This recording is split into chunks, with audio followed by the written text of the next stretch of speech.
as the understanding of Maya. So, is the understanding of Maya is different in different Vedantic tradition, or the Maya is understood as same, understood in same way in different Vedantic tradition. So, in this topic, we generally in this point we will explain the understanding or the concept of Maya in Advaita Vedanta, in Vishishtadvaita Vedanta and Achintya Bheda Abheda. So the concept of Maya and relationship between ultimate reality, Brahma, and the manifest world is interpreted differently across the three major schools of Vedanta philosophy, in Advaita Vedanta, in Vishishtadvaita Vedanta and Achintya Bheda Abheda. So each school provides the distinct perspective of nature of reality, the soul and the world, while offering unique interpretation of Maya based on the teachings of Upanishad and other different Vedic literature. So first we explain the interpretation of Maya in Advaita Vedanta or non-dualism. In Advaita Vedanta, as explained by Adi Shankaracharya, is the school of thought that emphasizes non-dualism, asserting the individual self as the ultimate reality are one and the same.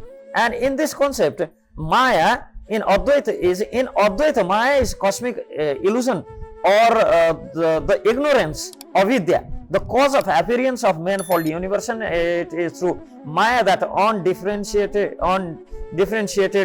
infinite Brahma appears as the finite world in the diverse forms and names. So Maya have two primary functions as avaran and as vikshepa. So avaran is concealment and vikshepa is projection. Avarana conceals the true nature of Brahma, while vikshepa projects the illusion of multiplicity and differentiation. The world perceived through the sense of considered or a mithya, neither real nor unreal, and is its existence temporarily is dependent on the Brahma for its existence. It is compared to seeing a snake instead of rope in the dim light, as a misapprehension and disappears upon the correct knowledge of jnana. So liberation in Advaita involves the realizing non-dual nature and Atma and Brahma, so leading the dispelling energy of Maya, and the understanding that though art that or Tattvamasi, and individual soul realize its true identity with Brahma and illusions of separateness vanish. So this is basically the understanding in Advaita Vedanta, whereas in Vishishtadvaita Vedanta, qualified non-dualism, developed by or explained by Sri Ramanujacharya, purpose qualified non-dualism where Brahma is acknowledged as a singular ultimate reality, but it possesses diverse attributes and is inherently linked with the individual souls and the material universe. So Maya in Vishishtadvaita is seen as it's not only seen as an illusion or something inherently dissipative. Instead, it is a creative power of Brahma, who also known as Ishvara or Sri Narayana, through which the universe and individual souls generally manifest. So Brahma in Vishishtadvaita is characterized by both unity and diversity. It is not just without attributes, but also with attributes and embodying qualities like omniscience, omnipotence and benevolence. So this world and the souls are real and described as the body of Brahma, indicating that inseparable connection. So the concept of Sharira and Shariri Bhava, body-soul relation, is central, where Brahma is the source of soul and the universe, along with beings, its body also, or Sharira also. So that means while the universe and the individual soul are distinct, yet they are not separate with that Brahma.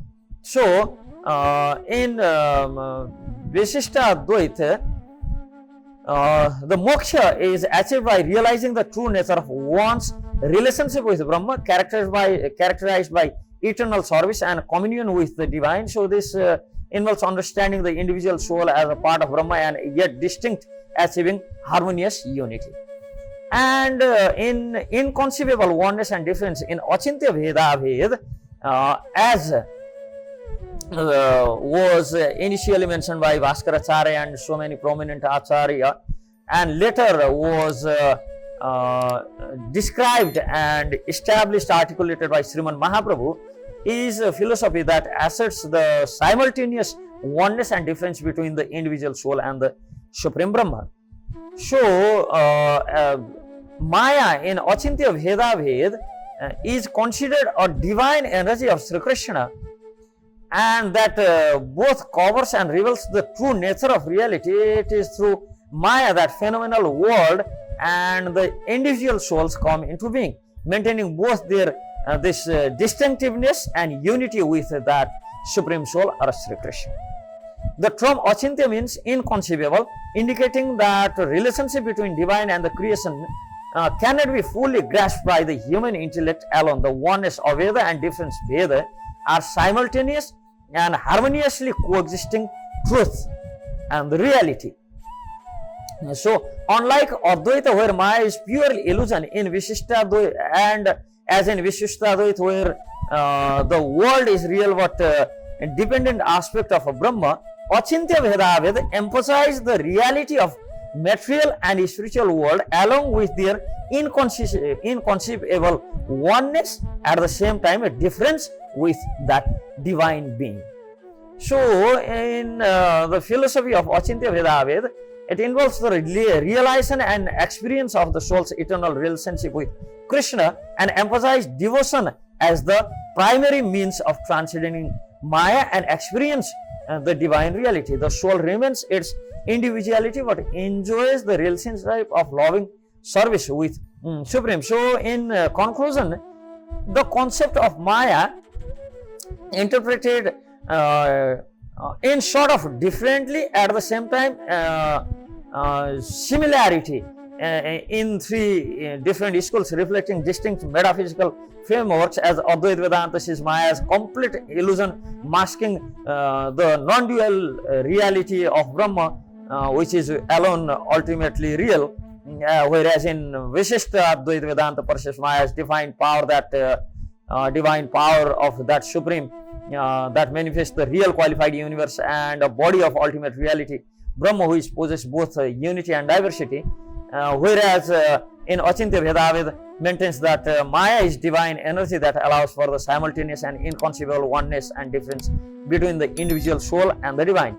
So, each perspective offers the unique pathway, but at the same time all these different schools of Vedanta Darshan fully believes that to attain the moksha, one should go beyond the modes of material nature, and one should uplift oneself beyond the grasp of illusory energy or the Maya. And to understand, and it's a unique pathway of understanding the nature of the reality and ultimate goal of human life, emphasizing different aspects of divine, the soul and the material world. Although all the schools of Vedanta Darshan have a common understanding that Maya is the root cause of the living entities to suffer in this material world, and Maya is the major obstacle in the attainment of that Supreme Being. Hare Krishna.